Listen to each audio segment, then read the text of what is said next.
अभिषेक को अब क्यों बुलाया गया है कन्फेशन रूम में? आखिरकार अब अभिषेक पर आई है एक ऐसी आफत जिसके बाद अब उनका फिनाले तक टिकना हो सकता है मुश्किल। क्या है वो खबर, चलिए हम आपको बताते हैं। यहाँ पर अभिषेक भले ही इन सारी चीज़ों को लेकर बार बार माफ़ी मांग चुका हो, लेकिन यहाँ पर अब खबर ये आ रही है कि बिग बॉस ने उसे पूरे सीज़न के लिए नॉमिनेट कर दिया है। वहीं दूसरी तरफ हम आपको बताएं तो ये सारी चीज़ें अब ईशा के परिवार को पसंद नहीं आई। जिस तरीके से अभिषेक ने लड़ाई में ईशा को लेकर बातें कही हैं, उसको लेकर अब ईशा का परिवार बेहद नाराज़ है और लीगल एक्शन लेने की धमकी दे डाली है।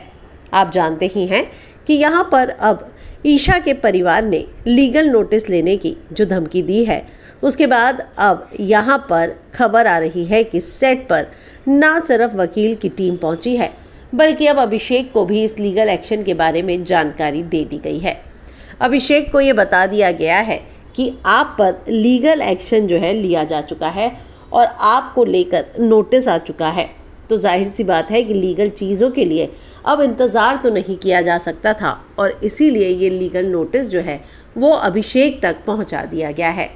तो एक बात तो तय है कि यहाँ पर अब अभिषेक के लिए आने वाला समय बेहद मुश्किल हो सकता है, क्योंकि जिस तरीके से अब ये लीगल नोटिस की बातें सामने आ रही हैं और जिस तरीके से अब वकील भी बिग बॉस के घर में पहुँचे हैं, उससे तो ऐसा लगता है कि वाकई में ये पूरी चीज़ काफ़ी ज़्यादा बड़ी हो जाएगी। और अगर इस लीगल नोटिस पर जाए तो अभिषेक को फिनाले से पहले ही ऐसा ना हो कि बाहर आना पड़े। तो एक बात तो तय है कि अब भले ही ये चीज़ें दोनों तरफ से हुई हों, लेकिन यहाँ पर अब अभिषेक को लेकर जो लीगल नोटिस भेजा गया है, उससे क्या वाकई में अब अभिषेक का गेम खराब हो जाएगा? आप क्या कहेंगे? कमेंट में अपनी राय लिखकर ज़रूर बताएं।